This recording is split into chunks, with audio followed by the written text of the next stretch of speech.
បាទជំរាបសួរអ្នកនរគ្នាបាទអូថ្ងៃនេះសប្បាយចិត្តមែនតើដែលបានខាងសហព័ន្ធខ្មែរសាក់យ័ន្តបានចូលរួមកម្មវិធីរបស់យើងដែរខាងលោកអាចារ្យអូតំណាងឲ្យខាង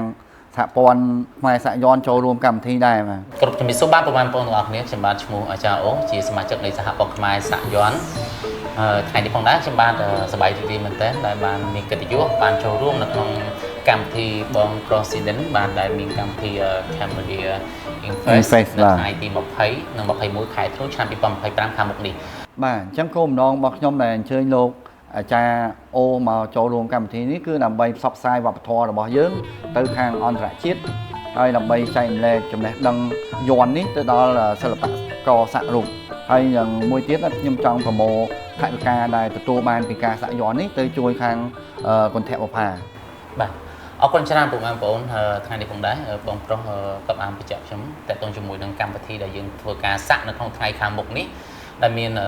ប្រធានបទរបស់ Cambodia Infest ដែលមានកម្មវិធីសាក់ហ្នឹងគឺបងប្រុសគាត់ចំបាច់ចូលតាំងពីសម័យនឹងបុរាណអញ្ចឹងគាត់បានរៀបចំកម្មវិធីមួយនេះក្នុងគោលបំណងទី1ផ្សព្វផ្សាយអំពីវិស័យសាក់សិល្បៈនៃការសាក់ទាំងអស់ដើម្បីផ្សព្វផ្សាយទៅអន្តរជាតិហើយមួយទៀតគាត់ក៏បានចំបាច់បញ្ចូលនៅវប្បធម៌ជំនឿអរូបីសិល្បៈសាក់យ័ន្តបុរាណខ្មែរយើងចូលនៅក្នុងកម្មវិធីនេះផងដែរខ្ញុំបាទសហព័ន្ធខ្មែរសាក់យ័ន្តខ្ញុំបានតំណាងជូនដល់សហព័ន្ធខ្មែរសាក់យ័ន្តរីករាយចូលរួមនៅក្នុងកម្មវិធីក្នុងថ្ងៃនេះមានការសាក់យ័ន្តផ្សព្វផ្សាយអំពីយ័ន្តខ្មែរដែលមានការសាក់យ័ន្តដែលមានការបុកដៃហើយថវិកាដែលយើងសាក់បានហ្នឹងគឺបងប្រុសនឹងរៀបចំយកទៅមូលនិធិផ្ដល់មូលនិធិដល់មន្ទីរពេទ្យគន្ធបុប្ផាបាទអញ្ចឹងថ្ងៃហ្នឹង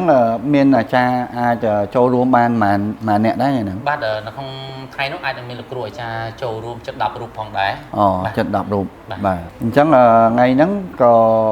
យើងអាចមានការជាការចែករំលែកចំណេះដឹងខាងអីខ្លះទៅ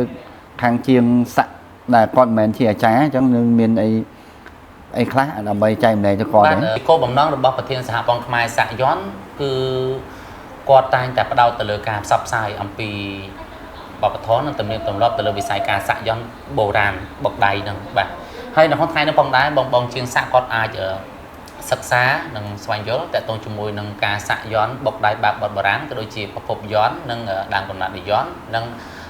ប្រភេទរបៀបនៃការសាក់យ័ន្តខ្មែរយើងតើនៅក្នុងថ្ងៃហ្នឹងគឺយើងមានរបៀបរបបពេចខ្លះបាទព្រោះអីហេតុអីបានខ្ញុំចង់លើកខាងលោកគ្រូអាចារ្យ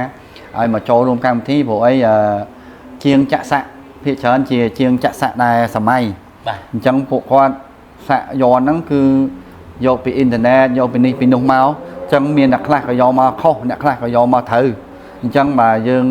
លោកគ្រូជាអ្នករៀនអ្នកសូត្រអញ្ចឹងសំខាន់ថាថ្ងៃហ្នឹងអាចជួយចែករំលែកនិងណែនាំពួកគាត់ឲ្យធ្វើត្រូវទាំងអស់គ្នាកុំឲ្យមានអ្នកខ្លះធ្វើត្រូវអ្នកខ្លះធ្វើខុសធ្វើដែលអត់បានរៀនបាទខាងលោកគ្រូអាចារ្យគាត់បានរៀនបានសូត្រអញ្ចឹងជួយចែកចំណេះដឹងហ្នឹងទៅពួកគាត់ផងអញ្ចឹងបើចង់ដឹង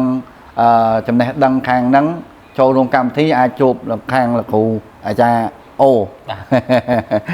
បាទជាការពិតណាស់សម្រាប់ប្រធានសហព័ន្ធខ្មែរសាក់យ័ន្តនិងប្រធានគណៈកម្មការនិងសមាជិកទាំងអស់នៃសហព័ន្ធគឺមានគោលបំណងមួយក្នុងការផ្សព្វផ្សាយយ័ន្តបុរាណខ្មែរយើងដែលជាយ័ន្តដែលមានប្រភពច្បាស់លាស់និងមានប្រភពដើម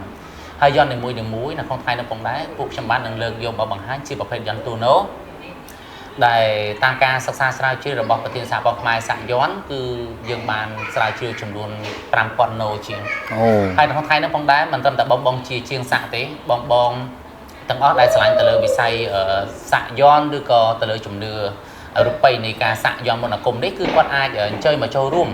នៅក្នុងការសិក្សានិងទទួលយកនូវបទពិសោធន៍ថ្មីដែលយើងមានការផ្សព្វផ្សាយអំពីយ័ន្តបុរាណរបស់យើងលោកគ្រូអាចារ្យគ្រប់ជំនាញគាត់នឹងមានការបកស្រាយជូនរាល់ចម្ងល់របស់បងជាងសាក់ឬក៏ពុកម៉ែបងប្អូនដែលបានចូលរួមនៅក្នុងកម្មវិធីនៅក្នុងថ្ងៃនេះផងដែរគាត់នឹងមានការបកស្រាយជូនថាតើយ័ន្តណាដែលជាយ័ន្តបុរាណខ្មែរយើងមានប្រភពពីពេលណាត្រឹមណាហើយនឹងមានគម្ពីរសិភៅណាដែលយើងយកមកផ្សព្វផ្សាយធ្វើសប្តាហ៍ថ្ងៃហ្នឹងអញ្ចឹងថ្ងៃនេះគឺពិសេសណាស់គឺពួកយើងអ្នកដែលចូលរួមដែលជាវិចិត្រករសាក់រូបណាទាំងអស់គ្នាហ្នឹងនឹងទទួលបានចំណេះដឹងនិងបទពិសោធន៍ថ្មីជាច្រើនអញ្ចឹងយើងអាចទទួលបានបទពិសោធន៍ខាងសម័យពីគណៈកម្មការនិងពីជាងផ្សេងមកពីប្រទេសផ្សេងផងហើយយើងអាចរៀនច្បាស់ពីការសាក់យ័ន្តយល់ដឹងអញ្ចឹងបើយើងជាម្ចាស់របស់អញ្ចឹងគួរតែស្គាល់វាឲ្យច្បាស់បន្តិច បាទ ណាយើងអូថាយន់របស់ខ្មែរយន់របស់យើងហើយយើងអត់សិក្សាយើងធ្វើខុសអញ្ចឹងអ្វីៗទាំងអស់គឺការសិក្សាគឺរៀនអញ្ចឹងបើយើងធ្វើខុសពីមុនដោយសារតែយើងអត់ដឹងអញ្ចឹងខ្ញុំឃើញមានអ្នកធ្វើខុសមានអ្នកធ្វើត្រូវអញ្ចឹងខ្ញុំចង់សំណូមពរឲ្យទាំងអស់គ្នាមានការសិក្សាស្វែងយល់មុននឹងធ្វើកុំឲ្យម្ចាស់រូបម្ចាស់របស់ឲ្យធ្វើខុសអញ្ចឹងថ្ងៃកម្មវិធីហ្នឹងសូមចូលរួមទាំងអស់គ្នាដើម្បីបានបទពិសោធន៍ថ្មីនិងចំណេះដឹងថ្មីៗទាំងអស់គ្នាបាទសូមអរគុណ